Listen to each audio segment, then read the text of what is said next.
Today I will be reading chapter 12 of Molly's story. CJ whispered, "Excuse me," to Cheryl. She grabbed Trent by the arm and pulled him away. Since she still had my leash in her hand, I went with her as well. That was lucky, because someone had spilled a sweet tasting drink, and I was able to lap it up while CJ talked to Trent in quick, low words. "You're kidding," Trent said. "I'm not kidding." "You think she has cancer and Molly can tell? Seriously?" "I mean it, Trent. In Andy's experiments, Molly gets it right every time." "That's crazy." "Sorry, I don't mean you're crazy. I just mean," Trent shook his head. "It's just so wild, that Molly can tell something like that." "But Trent, what do I do?" CJ asked. I looked up. My girl was worried.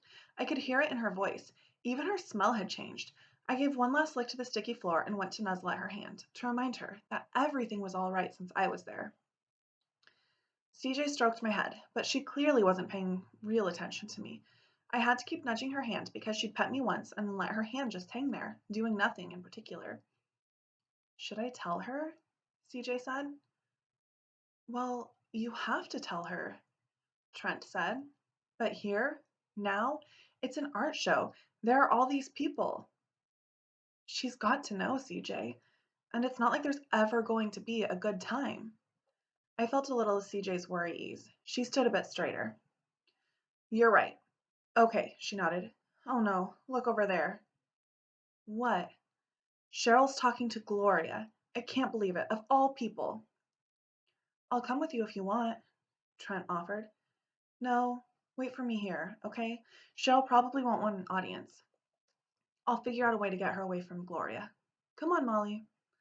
I stuck close to CJ's side as we made our way through all the people. Even when someone dropped a cracker right in front of me, I didn't swerve to eat it. I could tell my girl needed me. Cheryl was standing and talking to Gloria when CJ reached her side. Gus was at Gloria's side with a glass in his hand. "Cheryl," CJ said nervously,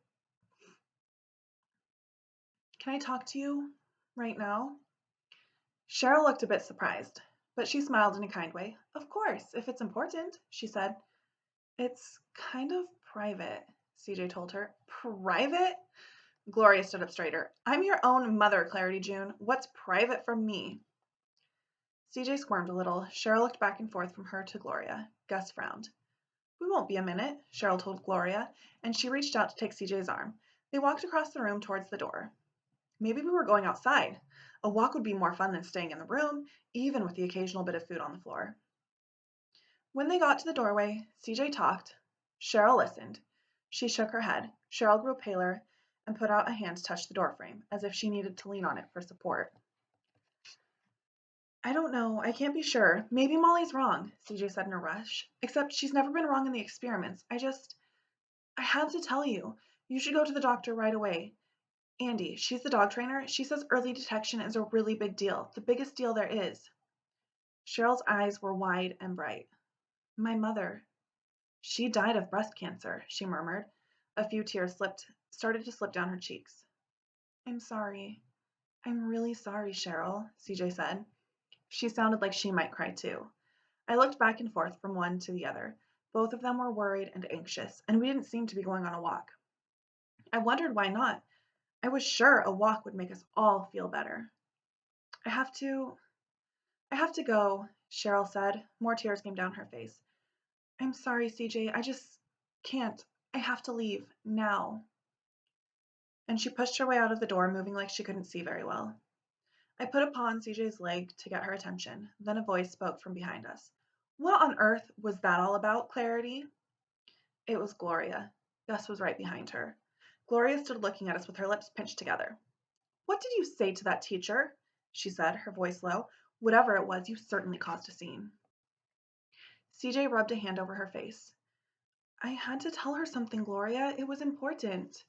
Trent began pushing his way toward us from across the room, where CJ had left him. "Isn't that just like you, Clarity?" Gloria said impatiently. "Because something's important to you, you think it must be important to everyone else. But it's time you started to grow up and think a little bit about other people. It's embarrassing to me to have you behave like this." "CJ was thinking about other people," Trent said angrily, coming up behind Gloria and Gus. You don't know what happened. She did the right thing. Trent, stop, CJ said wearily. You'll just make it worse.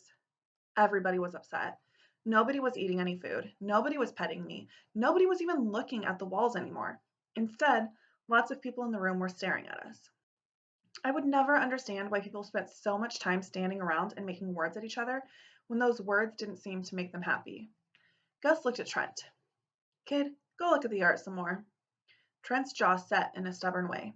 He looked like Rocky when my brother was getting ready to plow into me and knock me over. Just go, CJ said softly to Trent. It's okay. Please. Trent let out a long breath and walked away. Not very far away, though. He stood looking at a wall with his hands in his pockets. Now, let me handle this, Gus said to Gloria. Gladly. I'm going to get myself something to drink, Gloria answered. She turned around on the heel of her loud shoes. She walked over to the tables where there was food. I looked at CJ to see if we'd be doing the same thing. Instead, Gus took CJ by the arm and pulled her out the door. CJ was so startled that she dropped my leash. But that didn't matter, because of course I went with her. Gus shut the door so quickly it nearly caught my tail. Let go, CJ protested. I felt the fur on the back of my neck start to rise. Listen, Gus said to CJ. I don't know what's going on, but I do know one thing. You're going to start talking to your mother with respect. Hear me? CJ was twisting and pulling at her arm, trying to get it out of Gus's grip. You're right. You don't know what's going on, she said angrily. So leave me alone. I'd never bitten anyone before. I'd never even really had to threaten anyone. Sure, Rocky and I would growl when we played, and I made sure to bark when someone rang the doorbell. But those were not real threats, more just letting everyone know that I could be fierce if I needed to. Now, I needed to. Somehow, I knew just what to do. I put my head down low and felt my lips pulling back to show my teeth. Slowly, I walked toward Gus. Hey! Gus dropped CJ's arm as the door opened behind us. Clarity June, I hope you're ready to behave in a civilized manner now, Gloria said. Then she gasped. What is going on here? Gus backed away from me. CJ dropped to her knees and caught hold of me. It's okay, Molly. It's okay, Molly, she whispered. There were tears on her face. I licked them off. They were salty and also had a funny taste from a black streak that ran along her cheeks. But she was calmer now, and I felt the fur along my back settle down where it belonged. That dog's vicious, Gus said angrily. He went down the steps, heading toward the sidewalk. That's it. I'm out of here. Gus! Gloria called after him. Come back! I knew that word. I looked up at Gloria, but I could tell that she did not want me to come to her. She was looking at me with horror. Gloria, listen. CJ lifted up her face from my fur. Molly was... I don't want to hear about it, Gloria said. We're leaving. Now, Clarity. I'll go get the car. But Mom... Not another word. But Trent, we have to get Trent. He needs a ride home. Oh, Gloria hesitated. I'll go get him. CJ got to her feet. You certainly will not. You look dreadful. We can't let anyone see you like that. I'll go. You get in the car. We'll talk at home. Gus didn't ride home with us. Everybody in the car was very quiet. A few times Trent opened his mouth, but CJ shook her head at him, and he closed it again. Trent got out of the car at his house. CJ, Gloria, and I went home.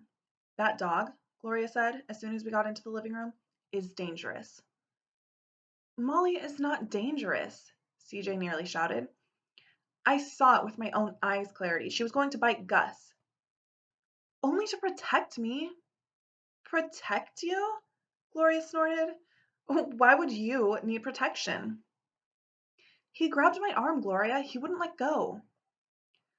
That is ridiculous. Gus is a gentleman. Anyway, we are not talking about Gus. We are talking about that dog. She pointed at me. Her voice was tight and angry, but I could sense fear in its high pitch and in her widened eyes. I started to go closer to her, looking around to see if I could discover what was making her so afraid. I wanted Gloria to know that I'd protect her, too. She wasn't as close to me as CJ. She wasn't my girl, but she lived here in the house with us. I wouldn't let anyone hurt her. Get her away from me, Gloria shrieked. CJ caught hold of my collar. She isn't going to do anything to you, Gloria. I want her out, outside. Put her in the yard, Clarity June, this instant. Then we are going to talk more. Okay, CJ said. She pulled up my collar, and I followed her out into the yard. Maybe we should stay there and chase balls or roll in the grass. Anything would be better than more of those angry, frightened words. CJ bent low and put both her hands on my head. She kissed me. Don't worry, Molly, my girl whispered. I won't let her do anything to you. Then she slipped back through the door into the house and shut it in my face. I was so astonished, I sat down on the grass and didn't even bark. What had happened? Why had my girl left me out here in the yard? This didn't make sense. I could tell that CJ needed me. She was upset and worried and afraid. Maybe nobody was pulling on her arm right now, but there was still something making her feel anxious. And I needed to help. I remembered what to do. I barked to let CJ know she'd made a mistake and left me outside. Then I waited for the door to open. It didn't open. This was very strange. I barked some more, as loudly as I could. Then I scratched at the door, trying to see if I could push it open myself. It didn't move, so I kept barking. Surely CJ would figure it out. She'd come to get me. This wasn't like the old days, when she'd leave me under the stairs. That time was over. She'd be back to get me. She'd be back soon. But it wasn't soon. It was a very long time after. It was a very long time before CJ came back. Everything was dark and all the lights in the neighborhood houses were out when at last, the door creaked open. Molly, CJ whispered. I raced to the door and threw myself inside, leaping on my girl. She sat on the kitchen floor, holding me on her lap while I licked her face frantically, trying to let her know how long it had taken her to come and get me. Shh, Molly, shh, CJ whispered. Quiet, Molly, quiet. You have to be quiet. I knew that old command. I sat down on CJ's lap and looked up at her face in appeal. Surely we weren't going to play that game anymore, were we? I thought CJ had learned her lesson about that. It seemed I was right. What a relief. CJ took me up in her arms and carried me up the stairs to her bedroom. She moved slowly and cautiously from each step to the next and tiptoed down the hall to her bedroom. Once we were there, she tucked me under the covers. Because I felt that my girl still needed me to watch over her, I lay, curled against her side. She rested a hand on my fur. I stayed awake until her body relaxed against mine, and I heard her breathing grow soft and deep. Then I fell asleep too, where I belonged, next to my girl. There is Molly and CJ sleeping.